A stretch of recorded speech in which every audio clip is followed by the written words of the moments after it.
Welcome to AP power news. దుర్మార్గం అంటే ఎప్పుడు కింజరాపు అచ్చెన్నాయుడు కింజరాపు వాళ్ళు అభివృద్ధికి ఎప్పుడు ఆటంకం చెయ్యరు, అభివృద్ధికి ఎప్పుడు ప్రోత్సహిస్తారు. నేను ఈ నియోజకవర్గానికి ఎమ్మెల్యేగా ఉన్నాను. ఆ రోజు మంత్రిగా భావనపాడు పోర్టుని మంజూరు చేసి శాంక్షన్ చేసి టెండర్లు పిలిచాం. మళ్ళీ ప్లేస్ మార్చారు.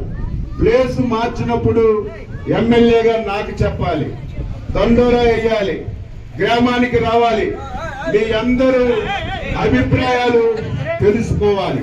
కానీ అధికారం ఉందని చెప్పి పోలీస్ బలం ఉందని చెప్పి మనకెవరికీ చెప్పలేదు. ఈరోజు మూలపేటలో పోర్టు పెడుతున్నామని అనౌన్స్ చేశారు. భూమి ఎంత కావాలో వాళ్ళే డిసైడ్ చేశారు.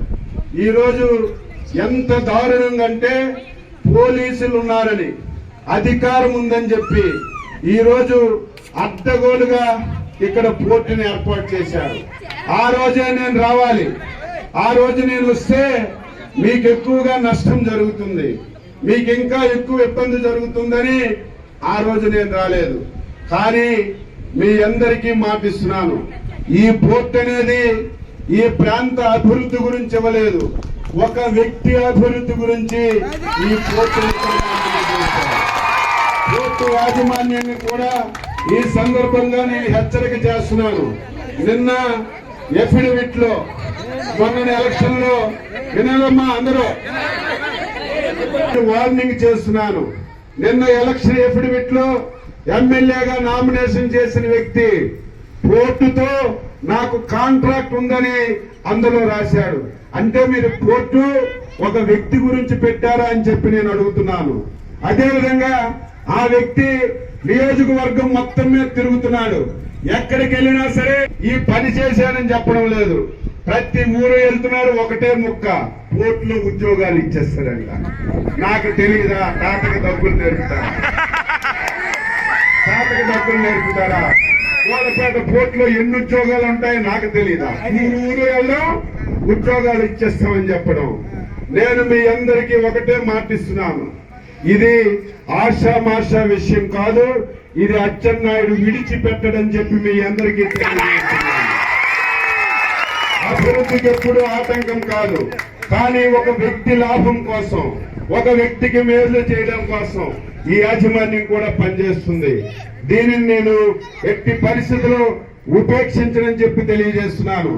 ఏం రైతులతో సమావేశం పెట్టద్దా? తాతలు మూర్వతులు ఇచ్చినటువంటి భూములు నీ ఇష్టం వచ్చినట్టుగా తీసుకుంటే వాళ్ళతో మాట్లాడి ఇంత డబ్బిస్తాం, ఇంత ఇవ్వలేము, నెగోషియేషన్ చేయాలి.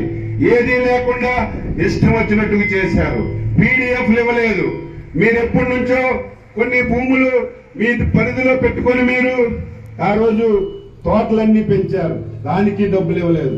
మీరెవ్వరూ ఆందోళన చెందవలసిన అవసరం లేదు, అవసరం లేదు. రేపు మే 13వ తారీఖున ఎన్నికలు జరుగుతున్నాయి. ఆ రోజు నుంచే ఇక్కడి నుంచి ఇక్కడికి పడిపోతుంది. జూన్ 4వ తారీఖున ఇక్కడ ఎవ్వరూ మళ్ళీ కనిపించరు. మళ్ళీ మీ అచ్చెన్నాయుడు పోర్టు యాజమాన్యం ఇక్కడికే వచ్చి మీ అందరికీ కూర్చోబెట్టి మీకెంత వరకు న్యాయం చేశారు, మీరేం కోరుకున్నారు, ఇంకా ఏం మీకు న్యాయం చేయాలి, మీకు స్థానికంగా ఏ అవసరాలు ఉన్నాయి, అవన్నీ తీరిన తర్వాతే ఈ పోర్టు ఇక్కడ జరుగుతుంది తప్ప అంతా మీ ఇష్టమే. గ్రామాన్ని తీసేస్తారట, ఎక్కడో పెడతారట, అక్కడ ఉప్పు నీటిలో పెట్టి జీవితాంతం ఉప్పు నీరు తాగడానికా?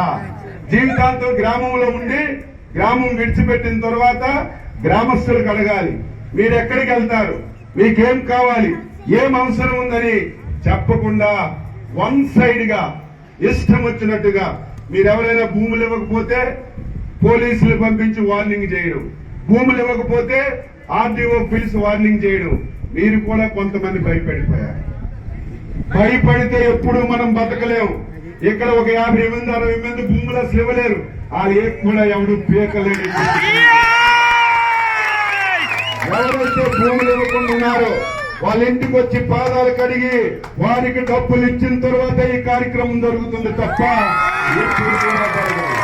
మిగతా వాళ్ళకు కూడా ఏ రకంగా న్యాయం చేయాలో ఏం చేయాలో నాకు తెలుసు. అది నేను చేసి పెడతానని చెప్పి మీ అందరికీ మాట ఇస్తున్నాను. అది ఎక్కువ రోజులు అవసరం లేదు, అది తక్కువ రోజుల్లో జరుగుతుంది. యాజమాన్యం అనుకుంటున్నారు మా చేతిలో జగన్మోహన్ రెడ్డి అని ఒక సైకో ఉన్నాడు, ఇక్కడ ఒక సైకో ఉన్నాడు, వీళ్ళు జీవితాంతం మాతో ఉంటారని. రేపు 13 తర్వాత నీకు ఎవ్వడు కనబడ్డి ఏరియాలు అని చెప్పి కనబడింది. మూలపేట గ్రామస్తులు కింజరా బచ్చెన్నాయుడే తప్ప.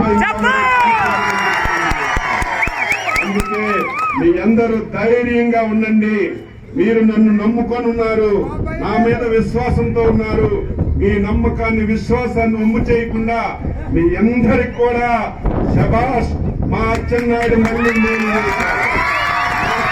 మాకు న్యాయం చేశారని మీ అందరూ చెప్పుకునే విధంగా నేను మీకు మేలు చేస్తానని చెప్పి తెలియజేస్తూ, మనం రేపు జరుగుతున్న ఎన్నికల్లో మీ అమూల్యము చంద్రబాబు నాయకత్వంలో,